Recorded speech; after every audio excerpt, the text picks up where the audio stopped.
Nhìn kìa, thôi nhìn kìa, bỏ cái này lên đây cả nó rớt cho nó bể.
Dở lên chi hả? Hả? Nha. Lên đây nha, rửa rồi, rửa đây. Ê, lấy giấy nha, không lấy cái đó nha. Đi rửa tay lấy cái giấy.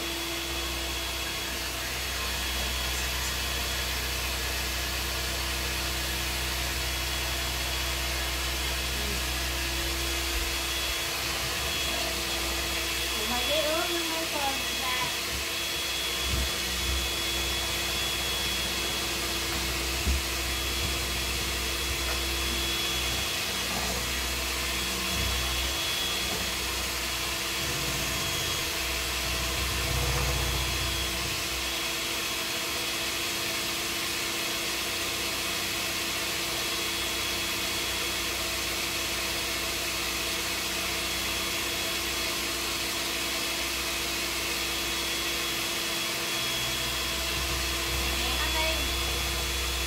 Lại nữa nè cho nó mịn nè, thấy không?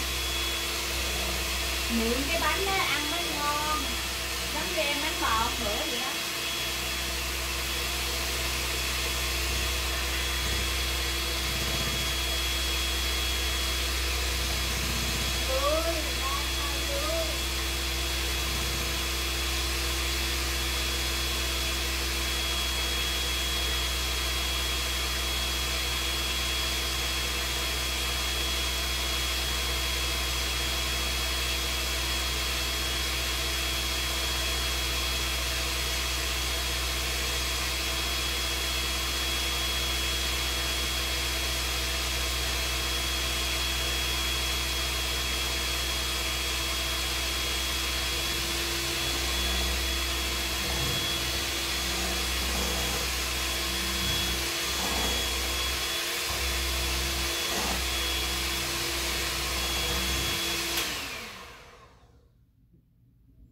Mấy phút rồi?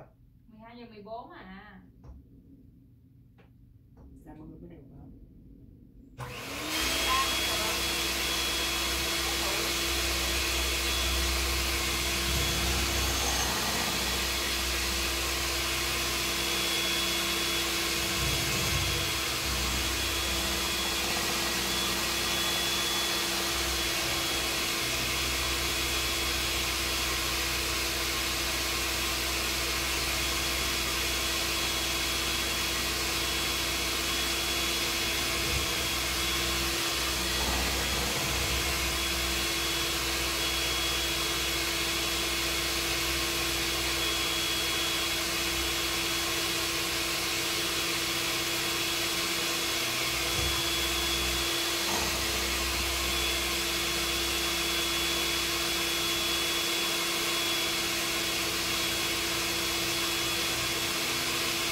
lên. Đấy. Đâu có đâu.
Được rồi ha. Đây em làm cho. Một Lên con. đi.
từ nha.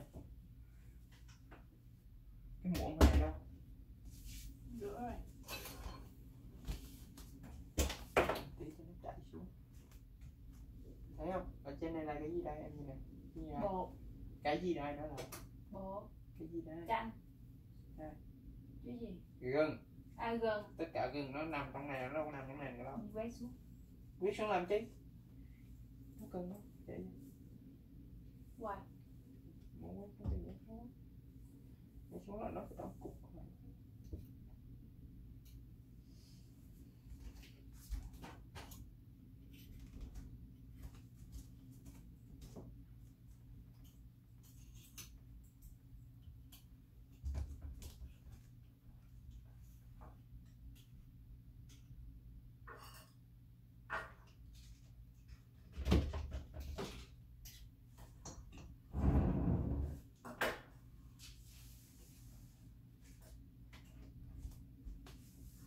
Rồi, không biết.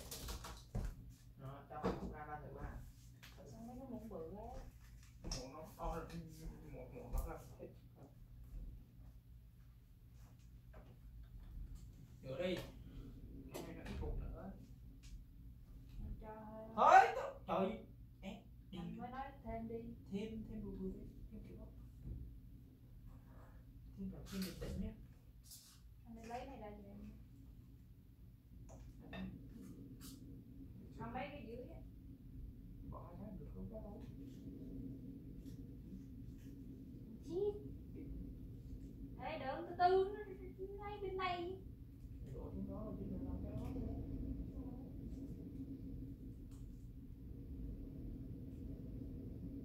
Được không? Nhích vô đừng có cầm banh ra bỏ xuống. Thả tay ra. Mà đổ nhiều quá đi. Không tính cái này đừng có đem đổ đến đây luôn đâu. Nó nở ra nó nở bánh khác. Cái muỗng đâu ra? Làm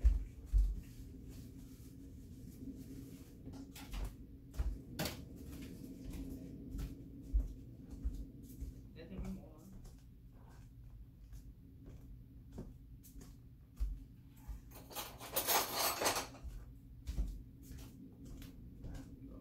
Đó, không lo gì dịnh lại đi nó tràn bẹt ra hai bên. Cái này nó nước không nè. Ngon.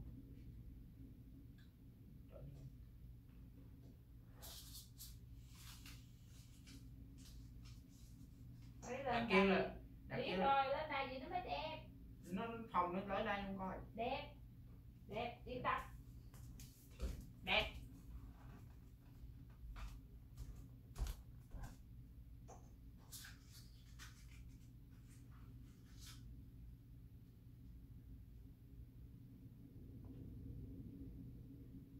Giờ mà có ai mà đánh bài khó có tiền. Đi. Vào online. Đánh bài ăn tiền. Vào online. Kêu chị Khanh em với ông Nam qua đánh bài tiếng lên. Ăn tiền 1-2 đồng. Anh nói vào online anh ơi. Anh đi không có rút này ra anh đi.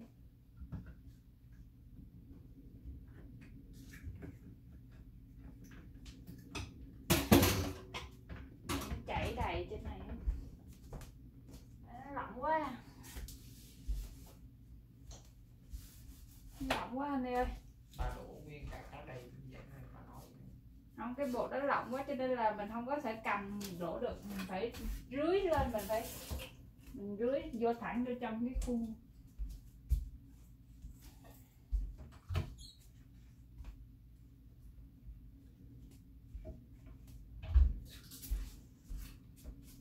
Nóng rồi đó, lần nước nóng rồi đó. Bỏ vô đi, canh 10 đến 13 phút lấy ra.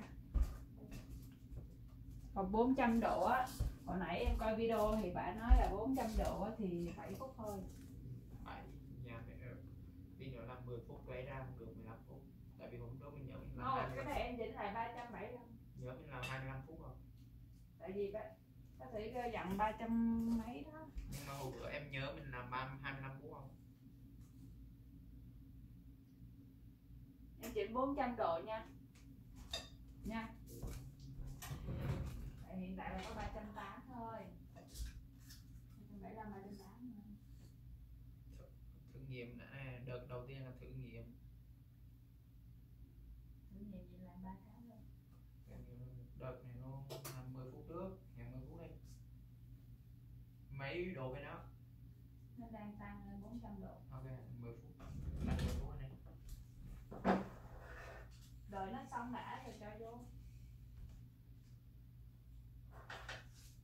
Đâu mấy cái này nó thấy nó xấu vậy ta.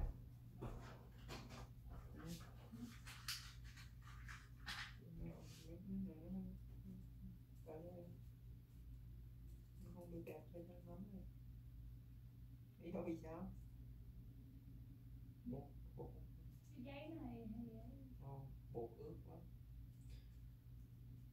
Thì mình làm nhiều Nhiều trứng. nhiều trứng thì ngon. Nè. Cái bong bóng ở trên cái bột nè.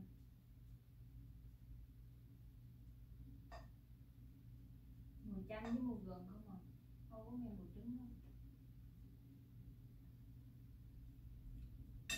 Cái này Em đổ mấy quả chanh?